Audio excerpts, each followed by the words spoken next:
తిరుగుతూ ఉంటే చక్కగా పోరాటం చేస్తూ ఉంటే చక్కగా ఈ యొక్క నెబుకద్నెజరు చూసి ఆశ్చర్యపడిపోయి దిగ్భ్రాంతికి గురైపోయి ఏమండి కలవరపడిపోయి కొళ్ళన్ని నులుపుకుంటున్నాడు, ఇలా చూసుకుంటున్నాడు. వీటిల్లో ముగ్గురే కదా విసురుతా, నలుగురు ఉన్నారేంటి? అగ్నిలో పడ్డ మనుషులారా, నా మాట వినపడుతుందా మీకు? ఎస్ నెబుకద్నెజరు, నీ మాట మాకు చాలా స్పష్టంగా వినపడుతుంది, చెప్పు. మీరు ఇందాక మాట్లాడారే నీ దేవుడైన యెహోవా మిమ్మల్ని రక్షిస్తాడు, ఆయన్ని ఆరాధిస్తామని. మేము ముగ్గురిని ఇచ్చాం, ఆ నాలుగో వాడు ఎవరో నాకు అర్థం కావట్లేదు. ఆయన ఎవరో చెప్పాం కదా నెబుకద్నెజరు, మా దేవుడే సర్వ సృష్టికర్తే, ఈ అగ్నిని సృష్టించిన దహించు అగ్ని అయిన ఆ సైన్యములకు అధిపతి యెహోవాయే మమ్మల్ని కాపాడడానికి అగ్నిలో దిగాడు.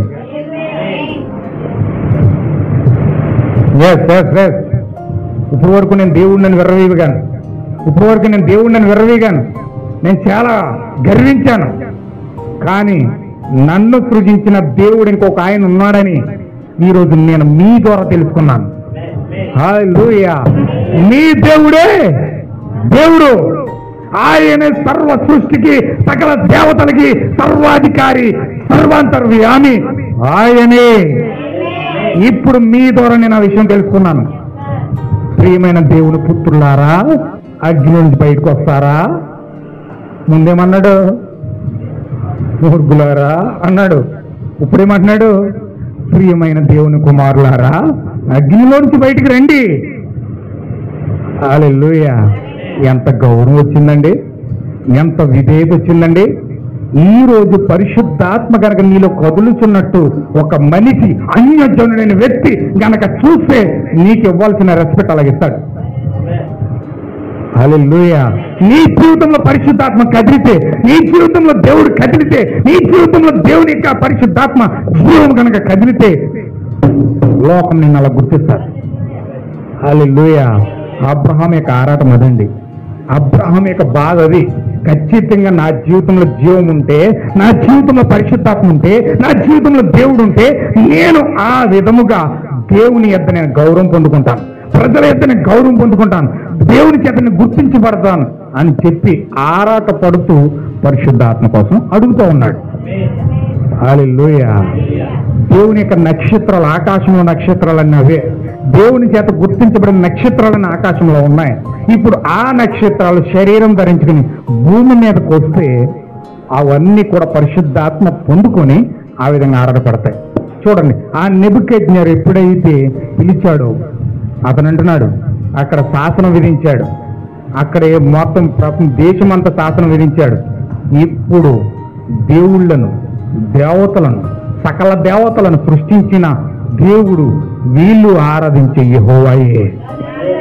మీరందరూ కూడా నన్ను ఆరాధించకుండా, నన్ను దేవుని చేయకుండా, నేను కూడా ఆయన చేత సృజించబడిన వాడినే, నేను కూడా ఒకనొకరు చచ్చిపోతాను, నేను కూడా ఒకనొకరు సమాధికి వెళ్తాను, కనుక మీరందరూ కూడా వీరు సేవించిన దేవుణ్ణే సేవించండి. హల్లెలూయా! ఎంత అద్భుతమైన ఘటన అండి అది, ఎంత అద్భుతమైన కార్యం అండి అది. ఈరోజు ఆ యొక్క కార్యం, ఆ షడ్రక్ మేషక్ అబేద్నెగోల దగ్గర అంత దేవుణ్ణి నిరూపించే ఒక ఛాయ అక్కడ ఉంటే, మరి నిజమైన షడ్రక్ మేషక్ అబేద్నెగోలు ఎవరు? నిజమైన షడ్రక్ మేషక్ అబేద్నెగోలు ఎవరు? దేవుణ్ణి ప్రత్యక్షపరిచే ఆ షడ్రక్ మేషక్ అబేద్నెగోలు ఎవరు? దేవుణ్ణి ప్రపంచానికి కనుపరిచే, దేవుణ్ణి దహించు అగ్నిగా ప్రపంచానికి చూపించే సర్వ సృష్టికర్త, సకల దేవతలకు సర్వాంతర్యామి అయిన దేవుణ్ణి ప్రపంచానికి చూపించే ఆ నిజమైన దేవుని జనాంగం, ఆ షడ్రక్ మేషక్ అబేద్నెగోలు ఇప్పుడు ఎక్కడున్నారు? హల్లెలూయా! ఎక్కడున్నారు? ప్రపంచం కలవరిస్తుంది, ప్రపంచం ఆవేదన చెందుతుంది, ప్రపంచం మూలుగుతుంది, ప్రపంచం చాలా ఆరాటంతో ఆ పుత్రుల కోసం ఎదురు చూస్తా ఉంది. హల్లెలూయా! చూడండి ఒకసారి రోమపత్రిక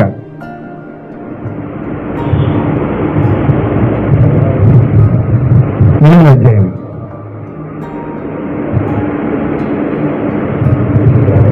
రోమాపత్రిక 8వ అధ్యాయం 18వ వచనం. దేవుడు నాకు మహిమ కలుగును గాక.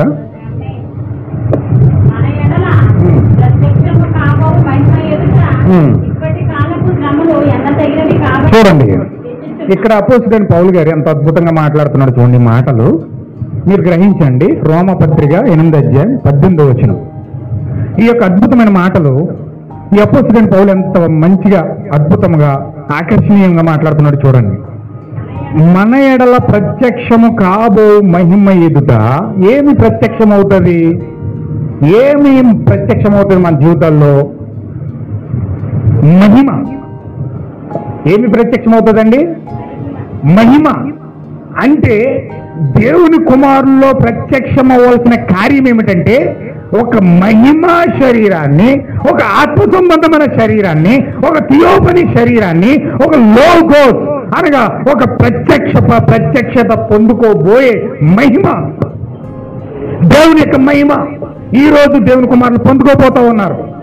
ఇప్పుడు ఈ మహిమ ఎదుట మనము పడే శ్రమలు కానీ, మనము పడే నిందలు కానీ, మనము పడే కష్టాలు కానీ, మనము పడే వ్యాధులు కానీ, మనము పడే సమస్యలు కానీ, మనము కాచే కన్నీరు కానీ, మనము పడే ఈ యొక్క యాతనంతయు కూడా ఎన్న తగినవి కావు. ఎందుకు పనికిరావు అన్నమాట. అలాంటి అద్భుతమైన మహిమ దేవుడు చివరి కాలంలో, కడవరి కాలంలో దేవుని కుమారుల మీద దేవుడు కుమ్మరించబోతా ఉన్నాడు.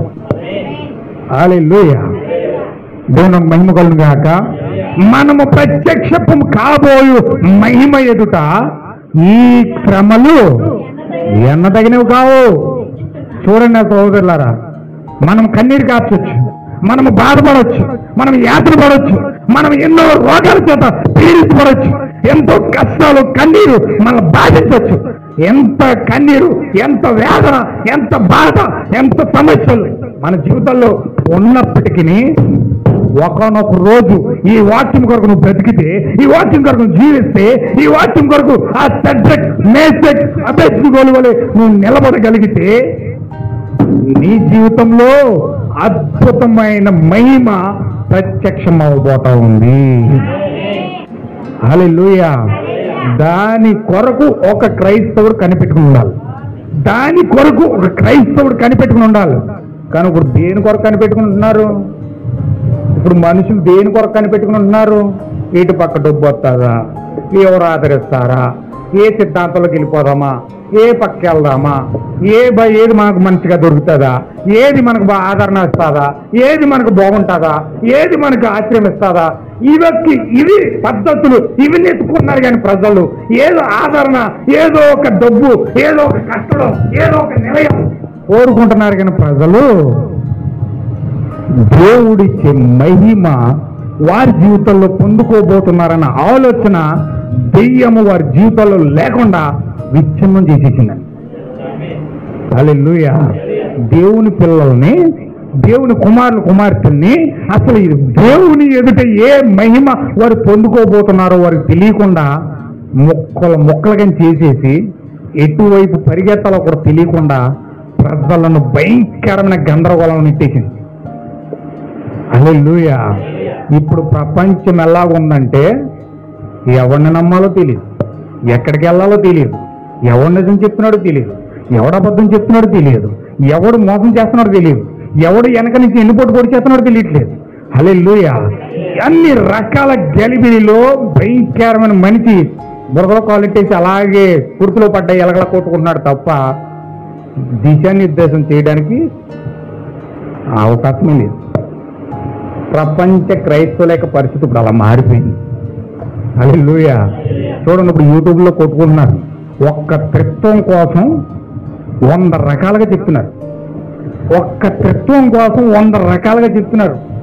ఇప్పుడు త్రిత్వం, ట్రినిటీ, ముగ్గురు యెహోవాల మీద భయంకరంగా డినామినేషన్ పాస్టర్లు అందరూ కొట్టుకు చచ్చిపోతున్నారు, కొట్టుకుంటున్నారు, తిట్టుకుంటున్నారు.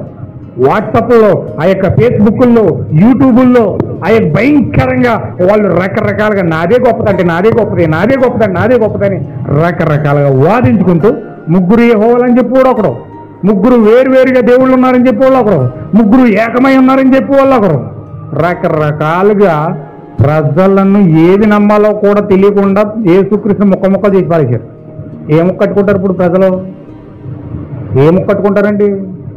యేసుక్రీస్తుని ముక్కలుగా చేసేస్తే ఏ ముక్క కట్టుకోవాలో తెలియక ప్రతి ఒక్కడు ఈరోజు పాస్టర్ని తిట్టినోడే. ప్రతి ఒక్కరు కూడా పాస్టర్ని తిట్టివెళ్ళండి.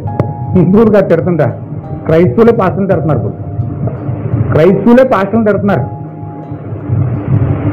దోచుకున్నాడండి, అలా చేస్తున్నారండి, ఇలా చేస్తున్నారండి, దక్షిణ భాగాల కోసం ఆరాటపడుతున్నారండి, అదండి ఇదండి, ఎవరిని చెప్పినట్టు తెలియట్లేదండి, అది కూడా కొట్టుకు చచ్చిపోతున్నారు చూడండి, ఆ చర్చిలో కొట్టుకున్నారు, ఈ చర్చిలో కొట్టుకున్నారు, అది యూట్యూబ్లో కొట్టుకున్నారు, ఇవే చెప్తున్నారు తప్ప ఎవ్వరు కూడా వాకింగ్ కోసం మాట్లాడే వ్యక్తులు లేరు. హల్లెలూయా. కడక దెయ్యం ఎలా చేసేసిందంటే ప్రవక్త యేసుక్రీస్తు యొక్క ప్రత్యక్షత అనే మెసేజ్లో ఓ మాట చెప్పాడండి. అది నేను చదవాలనుకుంటున్నాను, అది నేను చదువుతాను, కొంచెం జాగ్రత్తగా మీరు పట్టుకోండి. నేను త్వరగా ముగిస్తాను, ఇంకా నాకు పావు గంట ఉంది. యేసుక్రీస్తు యొక్క ప్రత్యక్షత అనే మెసేజ్లో 49వ పేర చదువుతాను, చూడండి. 49వ పేర.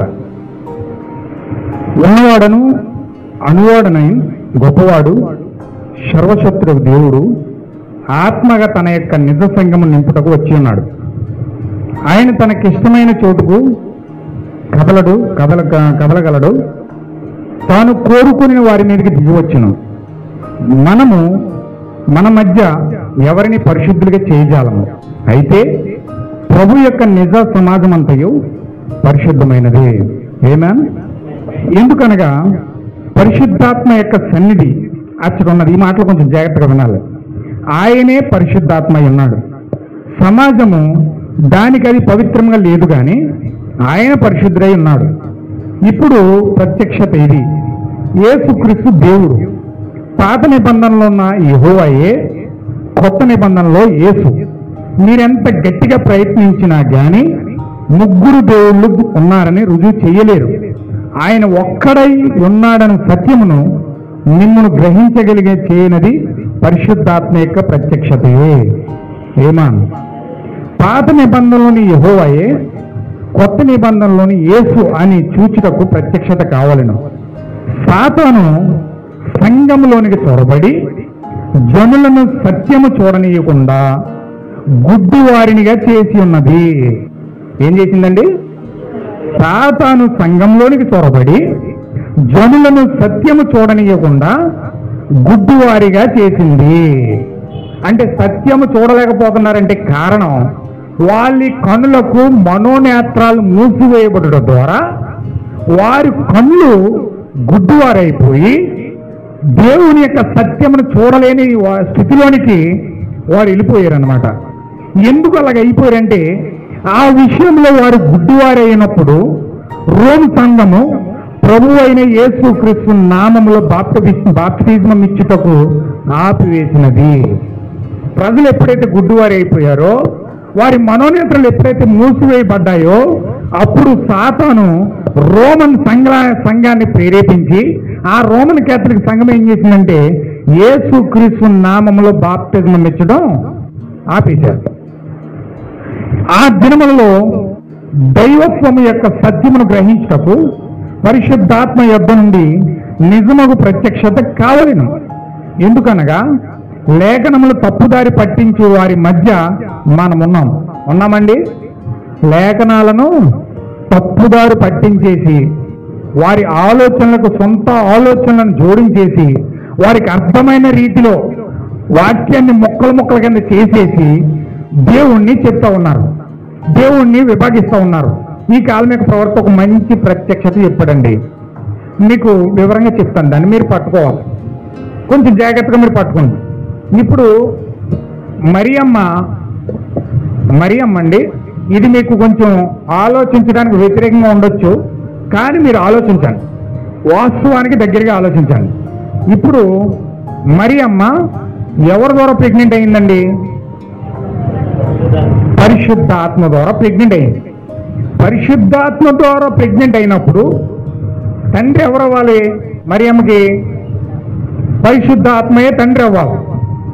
పరిశుద్ధాత్మయే తండ్రి అవ్వాలి. ఎందుకంటే పరిశుద్ధాత్మ ద్వారానే మరియమ్మ ప్రెగ్నెంట్ అయింది. ఇప్పుడు పరిశుద్ధాత్మయే తండ్రి అవ్వాలి. కానీ యేసుక్రీస్తు భూమి మీదకు వచ్చిన తర్వాత తండ్రి అని ఎవరిని పిలిచాడు? యేసుక్రీస్తు భూమి మీదకు వచ్చిన తర్వాత తండ్రి అని ఎవరు పిలిచాడు? యెహోవా దేవుని పిలిచాడు. యెహోవా దేవుని తండ్రి అన్నాడు. ఆయన దృష్టిలో తండ్రి పరిశుద్ధాత్మే. కానీ బైబిల్ చదివితే మనకి ఏమని అర్థమవుతుందంటే తండ్రి యెహోవా అన్నట్టుగా మనకు అర్థమవుతుంది. కానీ ఇక్కడ వాస్తవంగా మరియమ్మ పరిశుద్ధాత్మ ద్వారానే ప్రెగ్నెంట్ అయింది కాబట్టి యేసుక్రీస్తు తండ్రి పరిశుద్ధాత్మ ఉన్నాడు. కానీ డినామినేషన్ లెక్కల ప్రకారం డినామినేషన్ త్రిత్వాన్ని ఎలా చెప్తుందంటే తండ్రి పైన ఉన్నాడు, కుమారుడికి ఎందుకు వచ్చాడు? పరిశుద్ధాత్మ ఇంకో దేవుడై ఉన్నాడు. దేవుడు తండ్రి పరిశుద్ధాత్మ ఒకటి కాదు అని చెప్తున్నారు. మరి పరిశుద్ధాత్మ తండ్రి ఒకటి కానప్పుడు పరిశుద్ధాత్మ ద్వారా మరియమ్మ ప్రెగ్నెంట్ అవుతే యేసుక్రీస్తు తండ్రి యెహోవా అని చెప్తే ఇది అక్రమ సంబంధం అవుదా? ఏమండి, అవుతుందా? అవుదా? అక్రమ సంబంధం అవుతుంది కదా. ఇప్పుడు తండ్రి ఎవరి ద్వారా స్త్రీ ప్రెగ్నెంట్ అవుతే వాళ్ళనే తండ్రి అనాలి. ఇంకొకరిని ఇతను వెళ్ళి తండ్రి అన్నాడు అనుకోండి, ఇతను ఏమైపోతాడు? ఏమండి, ఏమైపోతాడు? ఇప్పుడు నా కుమారుడు ఉన్నాడండి, నన్ను తండ్రి అనుకోండి, ఇంకొకరిని వెళ్ళి తండ్రి అన్నాడు అనుకోండి, ఎవరిని నిందిస్తున్నట్టు? ఎవరు నిందిస్తున్నట్టు? నా భార్యని నిందిస్తున్నట్టు. నిన్నోడు ఏమనుకుంటాడు? విన్నవాడు ఏమనుకుంటాడు? నన్ను తండ్రి అనుకుంటా నా కుమారుడు ఇంకొకరిని తండ్రి అనడం విన్నవాడు ఏమనుకుంటాడు? అంటే వీళ్ళ తల్లి ఎక్కడో పప్పులో కావలేసింది అంటారండి. అంటారంటారా? ఖచ్చితంగా అంటారు. ఖచ్చితంగా అర్థం అదే. ఇప్పుడు యేసుక్రీస్తు పరిశుద్ధాత్మ ద్వారా ప్రెగ్నెంట్ అయితే మరియమ్మ, ఇప్పుడు మరియమ్మని తండ్రి యెహోవా అని యేసుక్రీస్తు చెప్తున్నాడని చెప్పి ఎలా చెప్తా ఉంటే ఎవరిని నిందిస్తున్నట్టు? మరియమ్మని నిందిస్తున్నట్టు. అంటే మరియమ్మ నిజంగా వేషనే. ఆమె పప్పులో కాలేసి పరిశుద్ధాత్మ ద్వారా కాకుండా ఎవరో ద్వారానో ఆమె ప్రెగ్నెంట్ అయ్యి ఆ విషయం దేవుడు గంటగట్టేసిందని ఈరోజు క్రైస్తవ పాస్టర్లు దాన్ని ప్రత్యక్షంగాను పరోక్షంగాను అంగీకరిస్తున్నారు. ఎంత భయంకరమైన విచారకరం అండి ఇది. అంటే టోటల్గా బైబిల్ని ఎక్కడ నెట్టేస్తున్నారు? ఇది ఒక వ్యభిచార గ్రంథం అని చెప్పడానికి పాస్టర్లు ప్రయత్నిస్తున్నారు ఈరోజు. వీళ్ళ సిద్ధాంతాల ద్వారా, వీరి ఆలోచనల ద్వారా వాటిని బయటకు తీసుకొస్తూ దేవుణ్ణి, బైబిల్ని, మరియమ్మని వ్యభిచార గ్రంథంగా ఈరోజు అన్యులు చేసేదానికంటే క్రైస్తవులే దేవుణ్ణి వ్యభిచార గ్రంథం చేస్తున్నారు, మరియమ్మని నిందిస్తున్నారు. ఎంత భయంకరమైన కార్యం అండి ఇది. ఇది ఆలోచించడానికే అసలు తగని కార్యం. ఆలోచించడానికి అసలు తగని కార్యం ఇది. అలాంటి వ్యభిచార సంబంధమైన ఆలోచన తీసుకొచ్చి త్రిత్వానికి తగిలించి దేవుడు ముగ్గురు అని చెప్పడం వల్ల ఎంత భయంకరమైన అపరాధం, నింద ఈరోజు దేవుడి మీద పడుతుందో క్రైస్తవులు వివేచించట్లే. ఈ పాస్టర్ గారు బాగా ప్రార్థన చేస్తాడంట, ప్రార్థన చేస్తే స్వస్థత జరిగిపోతుందంట, వెళ్ళి తల కింద చేతుల కింద తలకెట్టమంటే గుండెట్టేస్తారు. ఈ పాస్టర్ బాగా ప్రవచనాలు చెప్తున్నాడంట, అక్కడ పరిగెట్టమంటే పరిగెత్తుకుపోతారు. ఈ పాస్టర్ దగ్గర మంచి అభిషేకం ఉంది, చాలా బాగా ప్రార్థన చేస్తున్నాడు అని చెప్తే అక్కడ పరిగెత్తుకుపోతారు. అసలు సిద్ధాంతం ఏంటో, అతను ఏం బోధిస్తున్నాడో తగాదా ఎప్పుడు వస్తుందంటే, మనుషుల విభేదాలు ఎప్పుడు వస్తాయంటే ఎప్పుడైతే సిద్ధాంతం టచ్ చేస్తారో అప్పుడు విభేదాలు వచ్చేస్తాయి. వారి యొక్క మత విశ్వాసాన్ని ఎప్పుడైతే టచ్ చేస్తారో విభేదాలు వచ్చేస్తాయి. సంఘ సిద్ధాంతాలను ఎప్పుడైతే టచ్ చేస్తారో విభేదాలు వచ్చేస్తాయి. కానీ ప్రజలు ఏం చేస్తారని తెలియగాని సంఘ సిద్ధాంతం టచ్ చేయరు. ఏ సంఘమైనా ఒకటే, ఏ పాస్ అయినా ఒకటే, ఎక్కడికి వెళ్తే ఏంటి, ఏ మూలకి వెళ్తే ఏంటి, ఆయన బాగానే ప్రార్థన చేస్తున్నాడు, ఈయన బాగానే వాక్యం చెప్తున్నాడు, ఈయన బాగానే చెప్తున్నాడు, ఆయన బాగానే, అందరూ బాగానే చెప్తారు నీకు. అసలు ఆయన ఏం సిద్ధాంతం చెప్తున్నాడు? బైబిల్ గ్రంథాన్ని వ్యభిచార గ్రంథంగా చేస్తున్నాడా? మరియమ్మని నిందిస్తున్నాడా? దేవుడిని నిందిస్తున్నాడా? ఏది నేను నిందపడుతుందా? లేకపోతే ఏంటి? అసలు నేను పరిశుద్ధాత్మ పొందుకున్నానా లేదా? నేను పరలోకం వెళ్తానా? అసలు పరలోకం వెళ్ళే స్థానంలో నేను ఉన్నానా లేదా? నేను దేవుని కుమారున్నా దెయ్యం కుమారున్నా?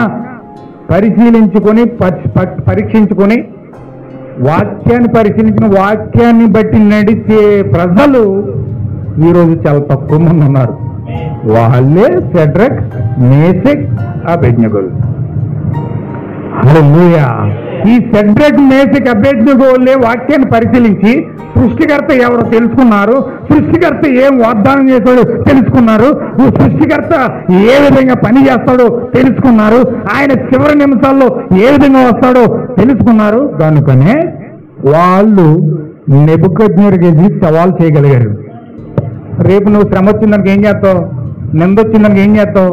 ఆటంకం వచ్చిందానికి ఏమని? అయ్యి బాబోయ్ నేను దేవుడికి ప్రార్థన చేయనండి, నా బియ్యం నాకు ఇచ్చేయండి అంటావా? అయ్యో నేను దేవుడికి ప్రార్థన చేయనండి, వేసుకొచ్చి నమ్ముకోనండి, చర్చికి వెళ్ళనండి, నేను మాత్రం నాకు రేషన్ కార్డు కావాలండి అంటావా? అంటావు ఖచ్చితంగా. నీకు రేషన్ కార్డు తీసేస్తాను, ఆధార్ కార్డు తీసేస్తాను, నీకు అన్ని కార్డులు తీసేస్తాను. నువ్వు దేవుడిని నమ్ముకున్నావు అంటే నీ పౌరుషత్వం తీసేస్తాను. ఇప్పుడు సర్టిఫికెట్ వచ్చింది. A certificate? BCC certificate. BCC అంటే కేవలం క్రిస్టియానిటీకి మాత్రమే ఆ సర్టిఫికెట్ ఇస్తారు. అంటే నీకు దేశంలో పౌరుషత్వం లేదు, దేశంలో ఎవరు కొట్టేసినా, ఏ పోలీస్ స్టేషన్లో కంప్లైంట్ ఇచ్చినా నిన్ను పట్టించుకోరు, నిన్ను ఎవరు పట్టించుకోరు. నీ పౌరుషత్వం మొత్తం భారతదేశంలో కోల్పోయావు. అది బీసీసీ సర్టిఫికెట్. హల్లెలూయా. మరి ఈరోజు ఎంతమంది తీసుకుంటారు అది? ఆ బీసీసీ సర్టిఫికెట్ ఎంతమంది తీసుకుంటారు? నాకు ఈ పౌరుషత్వం వద్దు, నా పౌరుషత్తి పరలోకంలో ఉంది, దేవుడి దగ్గర ఉంది అని నేను ఖచ్చితంగా బల్లగొద్ది చెప్పి సర్టిఫికెట్ తీసుకునే వాళ్ళు ఎవరు? ఆహా, నాకు గవర్నమెంట్ కావాలి, నాకు దేవుడు కావాలి. ఇది లవోదికే. నాకు అటు కావాలి, ఇటు కావాలి, నాకు దెయ్యము కావాలి, నాకు దేవుడు కావాలి, నాకు మంచి కావాలి, చెడు కావాలి. మంచి చేసినప్పుడు మంచి చేద్దాం, చెడు చేసినప్పుడు చెడు చేద్దాం. లోకంతో కలిసిపోవాలి, నలుగురితో ఏమంటుంటారు కదా, గుంపులో అప్పుడే కాలం వెళ్తుంది, అప్పుడే మనుషులు నడుపుతారు. ఇది మనుషుల యొక్క నానిడి. ఏ ఎండగా గుడి కట్టేస్తాం, ఏ వర్షనగా గుడి కట్టేస్తాం, ఏ మనిషి దగ్గర మాట్లాడాలా మనిషి దగ్గర మాట మాట్లాడతాం, ఏ తత్వానికి ఏ విధంగా మారిపోవాలా ఆ విధంగా మారిపోవటం, మంచి చేసి ఇక్కడ మంచి, చెడు చేసి ఇక్కడ చెడు. ఇది లవోదికే సంఘకాలం. అంటే మనుషుల్ని ఈ మత సిద్ధాంతాలు ఏ విధంగా మలిచేసినాయి అంటే, మనిషిని ఈ సిద్ధాంతాలు, మనుషులు పాస్టర్లు బోధించిన ఆ సిద్ధాంతాలు మనుషుని ఏ విధంగా మలిచేసినాయి అంటే, ఒక్కడు కూడా నిజాయితీగా వాక్యం పట్టుకుని నిలబడిన లేడు. అంటే నీ సిద్ధాంతాన్ని బట్టి వాక్యం పట్ల నిజాయితీగా లేకుండా నీకు నీవుగానే వంకర మార్గంలో వెళ్ళిపోయేటట్లుగా నీ పాస్టర్ నీకు బోధిస్తున్నాడు. ఏదైనా పర్లేదండి, ఏదైనా పర్లేదు, దేవుడు క్షమించేస్తాడు, కరుణామయుడు, కృపామయుడు, ఆయన జాలి కలిగిన దేవుడు. ఆయన చనిపోయిన తర్వాత ఏదో చేసి మనం క్షమించేస్తాడు. మన బలహీనతలు ఆయనకి తెలీదా? మన పాపాలు ఆయనకి తెలీదా? మనం చాలా తక్కువ మన ఆయనకి తెలీదా? మనం క్షమించాడండి. ఏ చేసినా పర్లేదు, పర్లేదండి చేసేయండి, నువ్వు ఎలా వెళ్ళిపోతావు వెళ్ళిపో, నువ్వు ఏం చేసావు చేసుకో, నా చర్చకు వచ్చి నాకు మాత్రం దక్షిణ భాగం మాత్రం ఇచ్చేయి. ఇది ఈరోజు పాస్టర్ లెక్క నాయుడి. నువ్వు ఏ సిద్ధాంతం నమ్ముకుంటావు నమ్ముకో, ఏ చర్చికి వెళ్తావు వెళ్ళిపో, ఏం చేసుకుంటావు చేసుకో, ఎక్కడికి వెళ్ళిపోతావు వెళ్ళిపో. నువ్వేం చేసుకున్నా పర్లేదు, గుడికి వెళ్తే అన్నం పెట్టినా పర్లేదు, చర్చికి వచ్చిన అవసరం పెట్టినా పర్లేదు, ఏం చేసుకుంటావు చేసుకో, నాకు సన్నిధిలోకి వచ్చి నాకు దశమ భాగం ఇస్తే సరిపోతాయి. ఈరోజు పాస్టర్ లెక్క నాయుడిది. వాళ్ళు ఏదో నేర్చుకున్న తాత్పర్యం ఏదో బోధిస్తారు, నేర్చుకున్న బోధ ఏదో బోధిస్తారు, నేర్చుకున్న భక్తి ఏదో నేర్పిస్తారు, ఎదరికి వెళ్ళిపోతుంది అలాగా. మేము సంఘానికి వెళ్ళాం, మేము క్రైస్తవులమే, మేము ప్రార్థనకి వెళ్తున్నాం, మేము పాటలు పాడతాం, మేము బైబుల్ భక్తి పరులమే, అన్ని కార్యలు చేస్తాం. మరి షడ్రక్ మేషక్ అబేద్నెగోలు వలె నిలబడే మనుషులు ఎక్కడా? ఆ షడ్రక్ మేషక్ అబేద్నెగోలు ఎక్కడున్నారు? ఈరోజు సాతాను సంఘంలోకి వచ్చి సంఘంలో చొరబడి చర్చిలో కూర్చుని మనుషులను గుడ్డివారిగా చేసి సత్యవాక్యాన్ని గుర్తించకుండా జీవవాక్యాన్ని గుర్తించకుండా నిజ దేవుణ్ణి తెలుసుకోకుండా వాడు ఎన్ని కార్యాలు చేయాలో అన్ని కార్యాలు సంఘం లోపల చేస్తా ఉన్నాడు. హల్లెలూయా. చూడండి ఎంత భయంకరమైన కార్యాలు చేశాడు. ఈరోజు ప్రత్యక్షత కావాలి. ఎందుకనగా లేఖనములను తప్పుదారి పట్టించే వారు మన మధ్యలో ఉన్నారు. రకరకాలుగా తప్పుదారి పట్టిస్తున్నారు. దేవుడు ఎలాగున్నాడు, కుమారుడి దేవుడు కాదు, తండ్రే దేవుడు అని చెప్పేవాడు ఒకడు, తండ్రి దేవుడు కాదు కుమారుడి దేవుడు అని చెప్పేవాడు ఒకడు, ముగ్గురు దేవుళ్ళు అని చెప్పేవాడు ఒకడు. రకరకాల ఆలోచనలు చెప్పి ప్రజలను తప్పుదారి పట్టించే వాళ్ళు ఉన్నారు. రకరకాలుగా ప్రజలను తప్పుదారి పట్టిస్తున్నారు. వారి ఆలోచన ఏదో చెప్పి వారిని ఆకట్టుకోవడానికి, వారిని దగ్గర చేసుకోవడానికి, వారిని మచ్చిక చేసుకోవడానికి ఏయో రకరకాల మాటలు చెప్పి వారిని మచ్చిక చేసుకొని ఇంతరకాలం నా పాదాల దగ్గరే ఉండాలి, నా బానిసగానే ఉండాలి, నా శిశుడిగానే ఉండాలి, నా జనం ఇంకో చర్చికి వెళ్తాకు వీల్లేదు, నా జనం ఇంకో పక్కకి వెళ్తాకు వీల్లేదు, నా దగ్గరే ఉండాలి అని చెప్పి ప్రజల్ని కట్ల ఒక్కొక్కడు ఒక్కో సంఘం కట్టేసి ఒక్కొక్క కట్ట కట్టేస్తున్నారు. గురుకులన్నీ ఏం చేస్తున్నాయండి? ఇయ్యే కట్టలో, ఏ కట్టలో? సంఘశాఖ కట్టలో జీడిఎంఓ కట్ట, చర్చ్ ఆఫ్ క్రైస్ట్ కట్ట, మెథడిస్ట్ కట్ట, లూథరన్ కట్ట, పెంతెకోస్తు కట్ట, బైబిల్ మిషన్ కట్ట. ఇవన్నీ కట్టలు కట్టబడుతున్నాయి. దేనికి? కాల్చివేయబడడానికి. కాల్చివేయబడడానికి కట్టలు కట్టబడుతున్నాయి. గురుగులన్నీ కట్టలు కట్టబడుతున్నాయి. గోధుమలన్నీ కొట్లోకి వెళ్ళిపోతున్నాయి. సెంట్రక్ మేసి కబ్బేసిన వాళ్ళు కట్టలు కట్టుకుని చక్కగా ఆ యొక్క గుడారంలోకి వెళ్ళిపోతా ఉన్నారు. కట్టలన్నీ అగ్నిలోకి వెళ్ళడానికి సిద్ధపడుతున్నాయి. హల్లెలూయా. నువ్వు కట్టను నమ్ముకున్నావు అంటే వెళ్ళిపోతావు సహోదరుడా. నువ్వు కట్టను నమ్ముకున్నావు అంటే వెళ్ళిపోతావు సహోదరు అగ్నిలోనికి. నువ్వు కట్టను నమ్ముకోవద్దు, నువ్వు కట్టలోనికి వెళ్ళకూడదు. హల్లెలూయా. నువ్వేదో కట్టకనికి వెళ్ళి మూట కట్టేసుకుంటే కాదు. ఖచ్చితంగా నువ్వు విడిపించబడి గురుగువై గోధుమ వై ఉన్నావు. నువ్వు గోధుమలో ఉన్నావంటే ఖచ్చితంగా యేసుక్రీస్తు యొక్క శరీరంలోకి వెళ్ళిపోతావు. యేసుక్రీస్తు యొక్క శరీరంలోకి వెళ్ళాలంటే నువ్వు గోధుమ వై ఉండాలి. ఫస్ట్ నువ్వు గోధుమగా ఉన్నప్పుడే యేసుక్రీస్తు యొక్క శరీరంలోకి వెళ్తావు. హల్లెలూయా. ఇప్పుడు ఖచ్చితంగా ఆ అబ్రహాము ప్రార్థించినప్పుడు దేవుడు ఆ యొక్క పొట్టేలు, ఆ మేక, ఆ దూడ, ఆ పౌరము, ఆ గువ్వ, ఈ 5 కలిసి ఎప్పుడైతే కృపగా కలువరి శిలలో మారినాయో, అగ్నిలో కాల్చివేయబడ్డాయో, ఖచ్చితంగా అక్కడ ఆ యొక్క అగ్ని శ్రమల చేత ఆ ప్రాణము, ఆ దూడ అంటే ఏంటండి? దూడ అంటే ఏంటి చెప్పాలి నాకు. లాస్ట్ వీక్ విన్నారు మీరు, మర్చిపోయారు. దూడ అంటే ఏంటండి? చాలా మంది మనుషులకి ఏకెత్తారు, ఏ దూడ ఇలా అంటారా? ఏంటి దూడ? నీ శరీరమే దూడ. నీ శరీరం ఏంటండి? దూడ శరీరం. అది జంతు శరీరం. అది మనుషుల శరీరం కాదు, అది జంతు శరీరం నుంచి వచ్చింది. జంతు శరీరం తీయబడింది. దేవుడు జంతు శరీరంలో నుంచి ఆ జంతువుగా చేశాడు నిన్ను నన్ను కూడా.